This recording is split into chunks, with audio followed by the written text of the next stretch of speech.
Puis un jour, on est venu 2 fois de suite au Portugal en vacances. Et puis c'est vrai qu'on a découvert ce pays tranquille, calme, serein. En fin de compte, j'ai monté une entreprise de rénovation. Et là, on n'est plus esclave. C'est vrai que le soir, on est à la maison, on peut profiter des week-ends. On a trouvé notre équilibre ici, un pays sympathique, tranquillité, facile d'accès. Parce que malgré tout, même si les prix augmentent au Portugal, ça reste quand même raisonnable par rapport aux prix français, quoi. Ceux qui sont revenus, qui se sont mis à leur compte ici, qui sont revenus de France et qui se sont mis à leur compte, travaillent très très bien.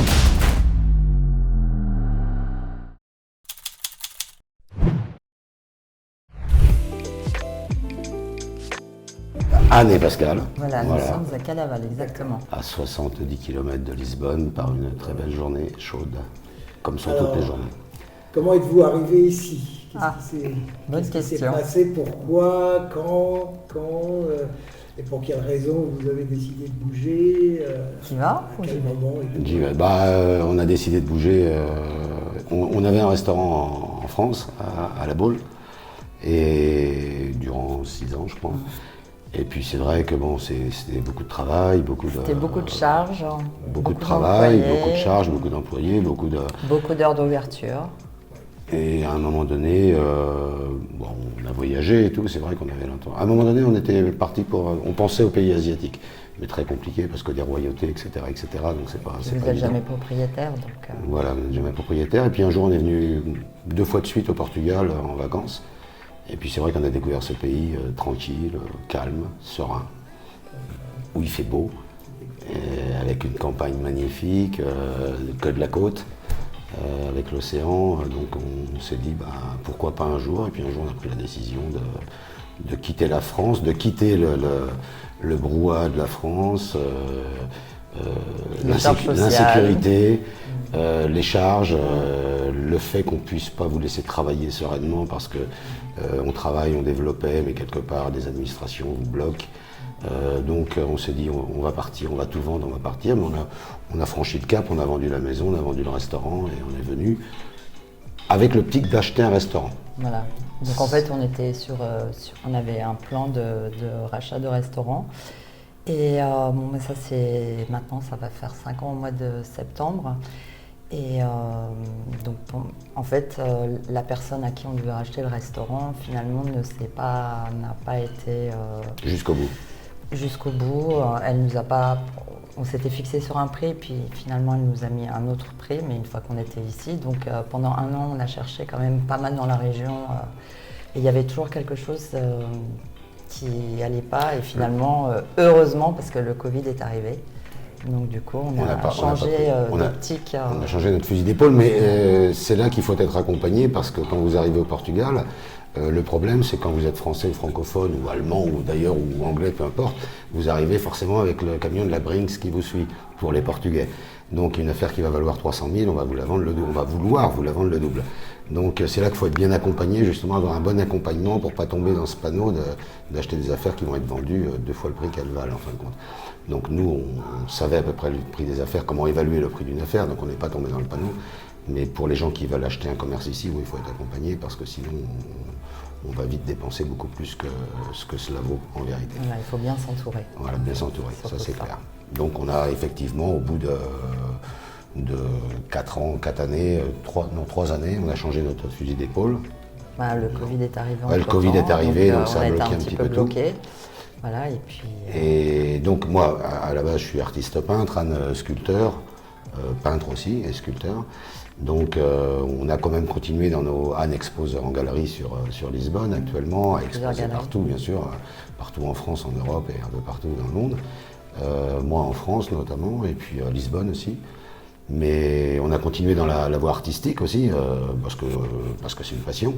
Donc on a fait, j'ai eu des commandes de fresques, de tableaux, voilà, j'ai vendu des toiles, des gens qui viennent, des connaissances, qui voient des gens qu'on connaît, qu'on apprend à connaître ici, et qui voient nos œuvres et qui vont en acheter à droite à gauche. Mais l'art c'est aléatoire, hein, c'était complètement aléatoire, donc il fallait quelque chose de plus concret, et ce qui était concret. En fin de compte, j'ai monté une entreprise de rénovation. Donc je me suis lancé dans la rénovation, enfin je savais faire, hein, mais je me suis lancé dans la rénovation. Et puis depuis maintenant, disons que c'est en rencontrant un Belge qui avait des travaux à faire chez lui, qui m'a dit écoute Pascal, si tu sais faire ça, j'ai dit oui.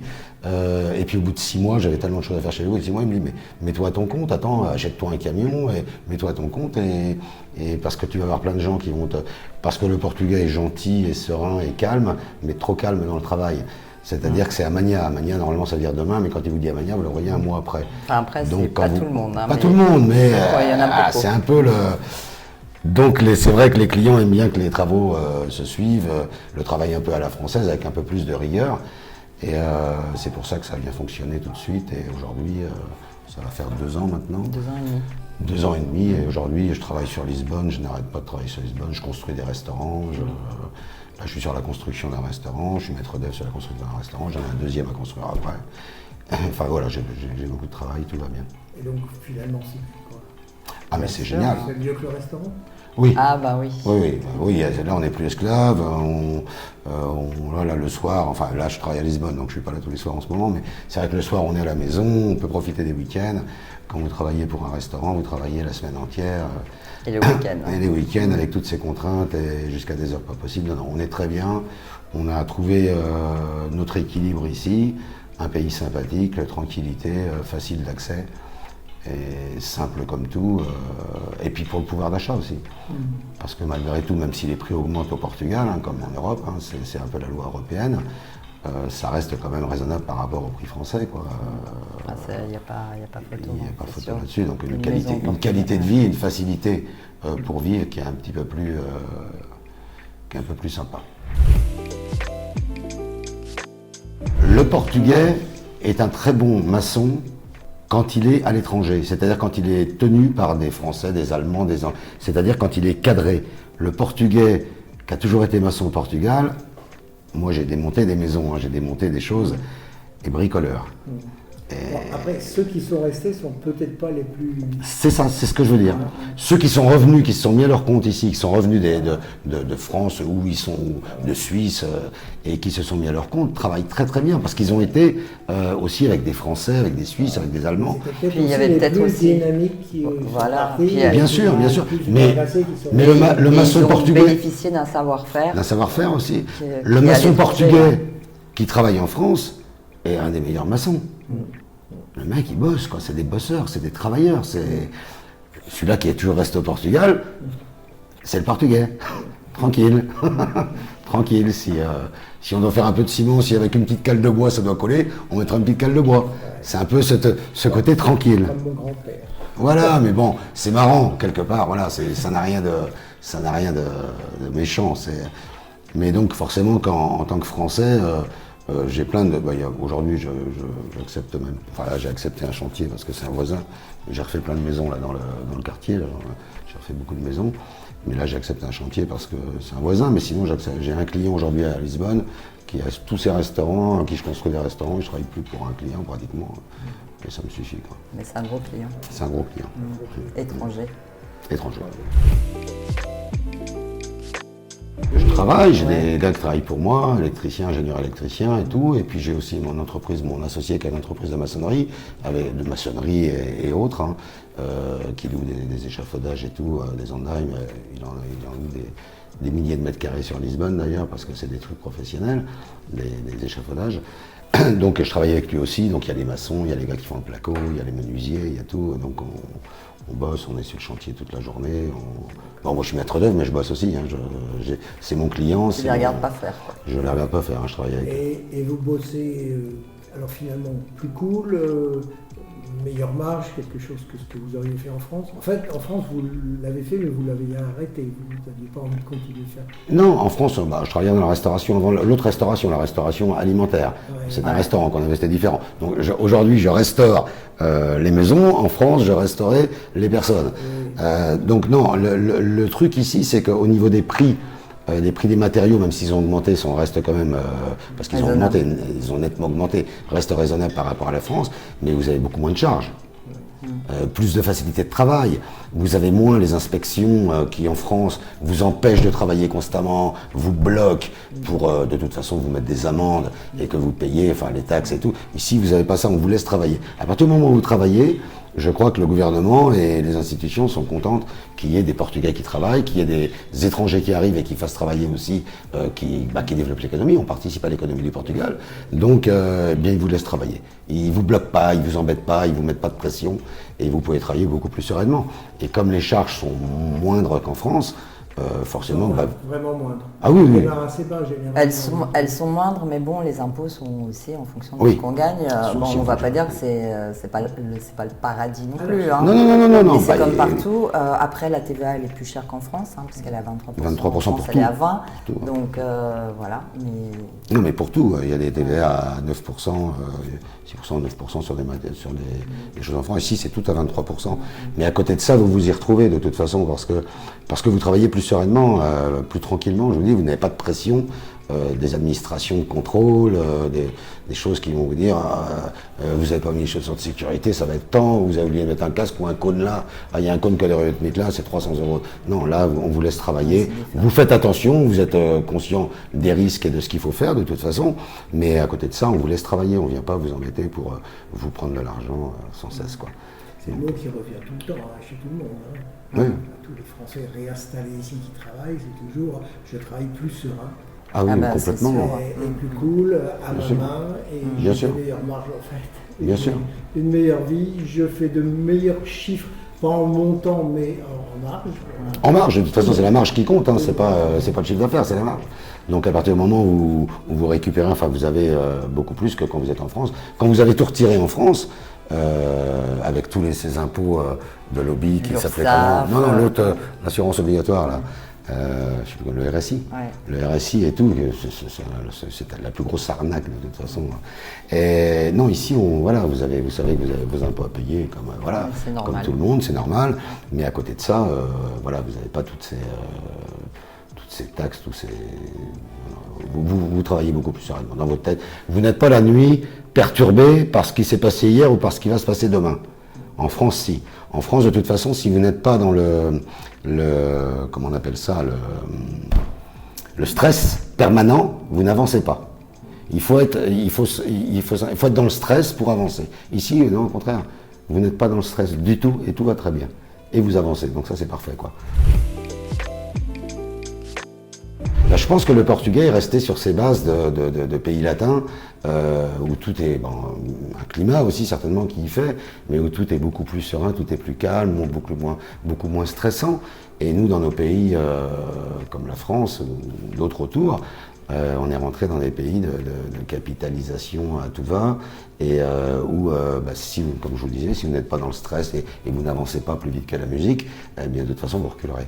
Et donc les gens, vous les voyez, hein, ils vous bousculent, ils sont avec leur téléphone, plus personne se parle, plus personne se côtoie. Pour l'instant, ça sort les couteaux toutes les années. Non, en plus, malheureusement, il y a beaucoup d'agressivité. Mais c'est aussi un fait de société. Le fait de société que la France ne s'est jamais occupée de toutes ces populations un peu plus pauvres et un peu plus démunies qu'on a parquées à une époque et qui aujourd'hui reviennent. Ils disent on a le droit à tout comme tout le monde et ils ont raison. Mais ils reviennent, mais pour la plupart avec rien, pas de travail, et puis la délinquance ça s'incruste dans la délinquance. Puis aujourd'hui, les gens se font agresser pour un rien. Aujourd'hui, ici, l'agression. Alors vous pouvez laisser votre voiture ouverte, hein, les personnes qui vont venir vous la visiter. Vous pouvez laisser votre porte ouverte. Je crois. Il y a plein de gens qui ne ferment pas leur porte. Nous, on a l'habitude de fermer parce qu'on est français certainement, donc on ferme. Mais il y a plein de gens qui ne ferment pas leur porte. Moi, je vois mon camion de chantier devant le chantier. Il y a des trucs qui sont dehors, des fois, même des camions de Joao. On se dit, des fois, je jette un œil comme ça. Mais Jean-Paul, il me dit, non, mais toi, t'inquiète pas, il n'y a personne qui va rien vous prendre. Et en France, vous tournez la tête, le camion il est vide, quoi. Non, mais il n'y a pas de délinquance. Moi, depuis 5 ans que je suis ici, des bagarres en France, vous en voyez tous les jours. Nous, on avait un restaurant, personnellement, j'en ai jamais vu. Des claques, vous en estimez toutes les semaines. Ça fait 5 ans qu'on est là, je n'ai jamais vu une seule bagarre. Je n'ai jamais vu une seule bagarre. C'est quand même... et il y a des balles, il y a beaucoup de balles, ce qu'il y avait il y a 40 ans en arrière en France. Dans les villages. Toutes ces balles de village où il y a tout le monde et tout. Bon, les Portugais boivent pas comme les autres. Hein. Ils n'ont pas tous qu'un gramme ou 1,50 g. Des fois, c'est 3 grammes. Mais il n'y a pas de bagarre. C'est calme, ça se respecte. C'est une autre... on a vu à Cascais un regroupement d'Harley-Davidson, 40 000 motos arrivés. Il y a 2-3 ans, 2 policiers, un à l'entrée de Cascais, un à la sortie. Ça sera en France, il y aurait eu une compagnie de CRS. tout est familial. Et toutes les sorties sont familiales, les plages sont familiales, les restaurants, c'est familial. Tout est familial. Parce que le portugais est très famille. Très famille. Très famille. On voit souvent les... Et les jeunes respectent. Toutes les générations. Les jeunes de 18-20 ans, moi je vois, je fais partie d'un groupe de moto aujourd'hui, donc Portugais, on a portugais, parce que moi je fréquente beaucoup plus de portugais que de français, je suis désolé, mais je ne fais pas partie de France pour fréquenter que des français, moi je fréquente beaucoup plus de portugais. Donc je fais partie d'un groupe de moto, et quand on s'arrête dans les bars pour prendre une bière ou un café, on est 10-15 motos, ou un bifana, il y a plein de jeunes qui sont là, et ça vous dit bonjour, bon dia, et ils viennent par là. Mais en France, non, il y a un respect ici. Le monsieur, la personne qui est plus âgée, on doit la respecter. C'est comme ça, c'est cet esprit de famille qu'il y a, et ils ont ce respect pour les personnes qui sont plus âgées. Et ça, vous le sentez quand vous sortez. On a été dans une fête l'autre soir, là, une des plus grandes fêtes d'ailleurs à Morterra du coin là. Des jeunes qui viennent de partout, là, du centre du Portugal. Mais je me suis fait, des jeunes m'ont offert une bière, quoi. Je suis français, je suis le petit vieux pour eux, mais j'ai eu ma bière avec des petits jeunes de 18 ans et qui dansaient. Et je me dis, c'est des Portugais, je me dis, c'est génial, quoi. Moi, je suis au Portugal pour fréquenter des Portugais. J'ai fréquenté des Français, mais pour moi, le français, je suis désolé, pas tous, parce qu'on a des amis français, notamment Carole, que vous avez rencontré, Elsa. On connaît pas mal de gens français, quelques couples français qui sont très sympas, avec qui on s'entend très bien. On est sur la même longueur d'onde, mais on a rencontré aussi beaucoup de Français avec qui on n'est pas du tout sur la même longueur d'onde. Et en fin de compte, on s'est retiré, on n'a jamais fait partie des groupes de Français. Nous, on s'est mis un peu à l'écart. Et nous, ce qui nous intéresse vraiment, c'est de côtoyer le portugais. Et on a beaucoup d'amis portugais. Non, je crois qu'on retombe toujours sur ses pattes. Celui-là qui veut, il retombe toujours sur ses pattes. Celui-là qui ne retombe pas sur ses pattes, c'est qu'il n'a pas envie de retomber sur ses pattes. Quand on se retrousse les manches, on retombe toujours sur ses pattes. Et c'est vrai qu'avec Anne, on avait beaucoup parlé de partir. On voulait partir de la France parce que, pour les raisons qu'on a citées auparavant.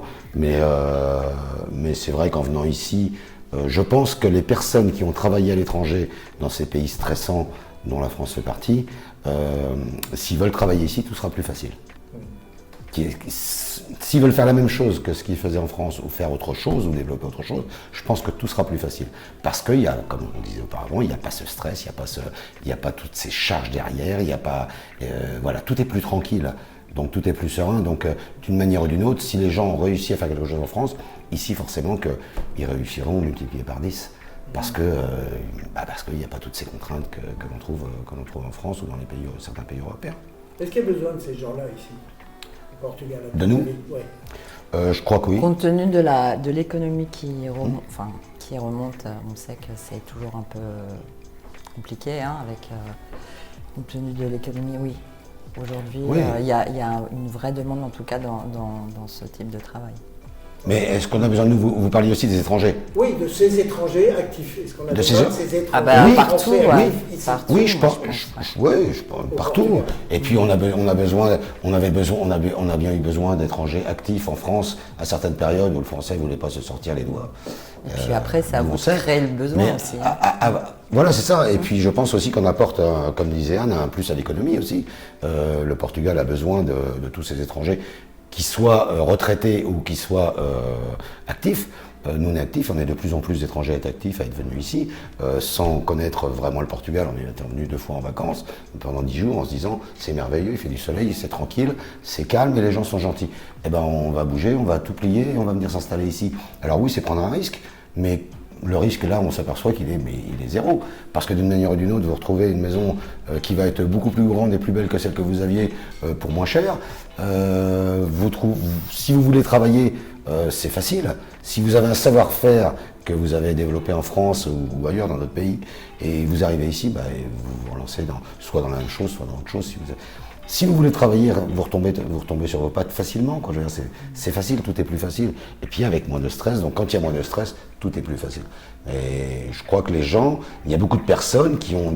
qui se disent oui, mais j'ai ma sœur qui habite encore là, mes parents, oui, moi aussi j'ai mes parents qui habitent en France, qui ont 85 ans, qui sont à l'âge où ils peuvent partir demain, mais ils étaient contents quand ils ont su que je venais vivre au Portugal.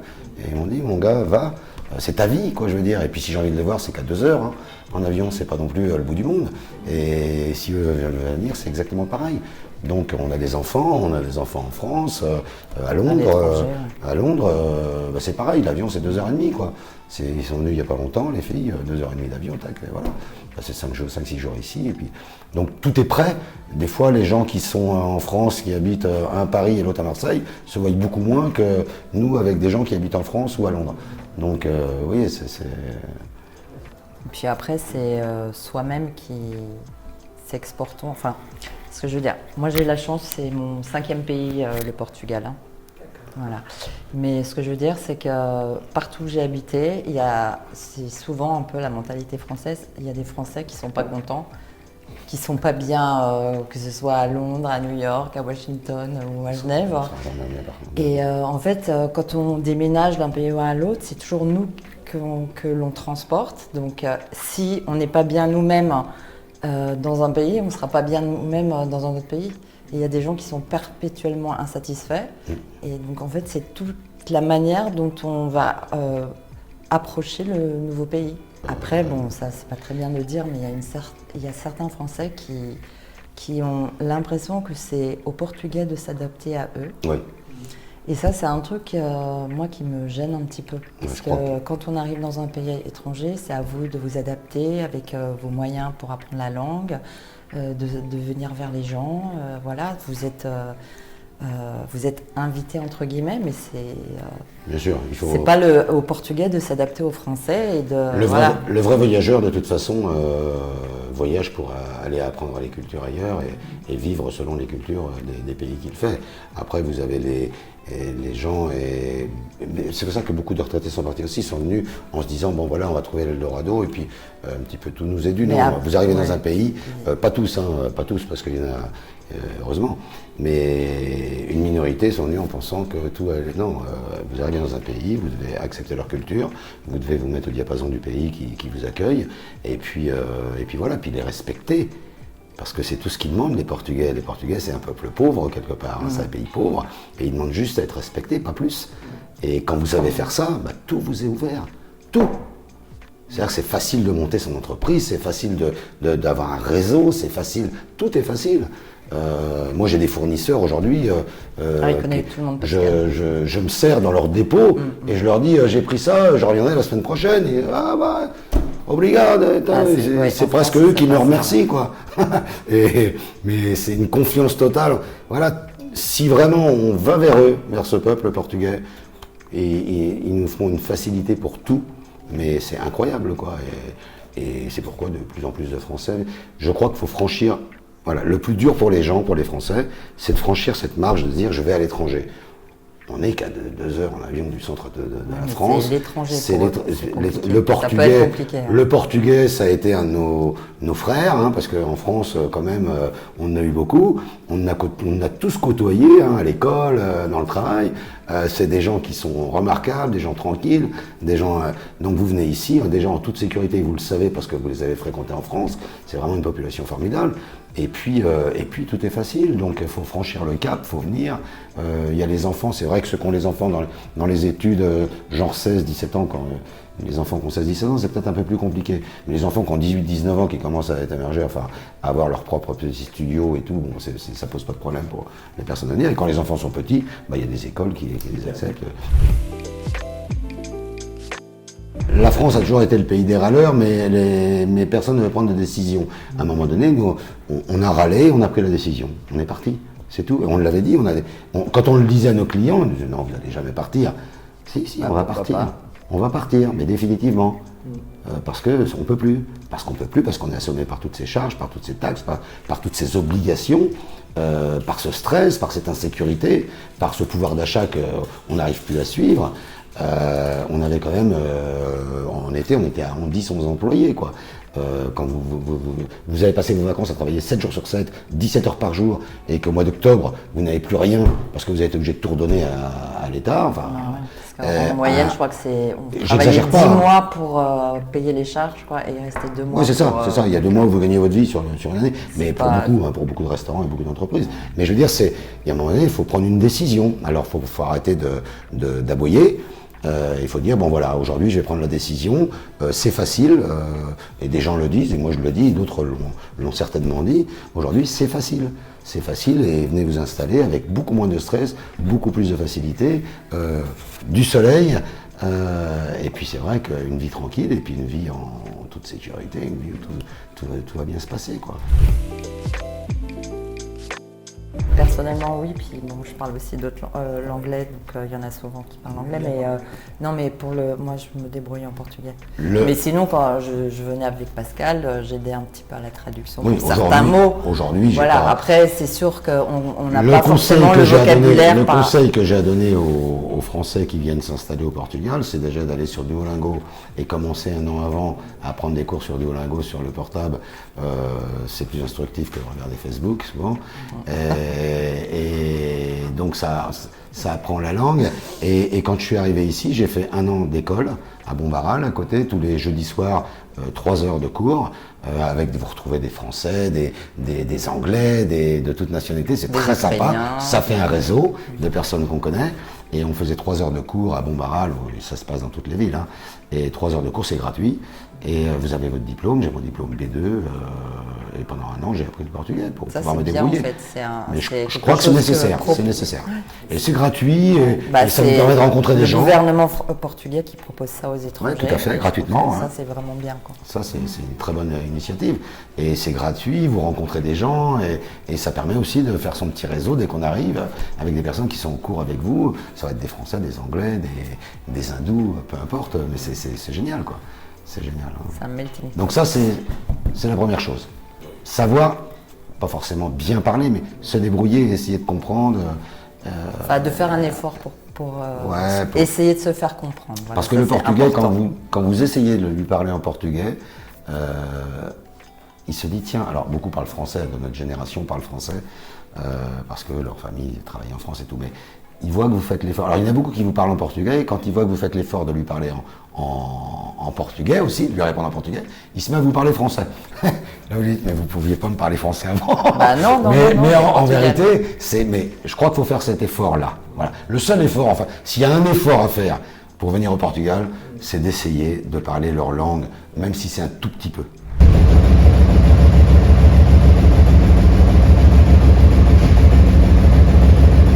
Alors ça, au Portugal, c'est le rêve. Et c'est pas les mêmes prix qu'en France. Ça c'est bien.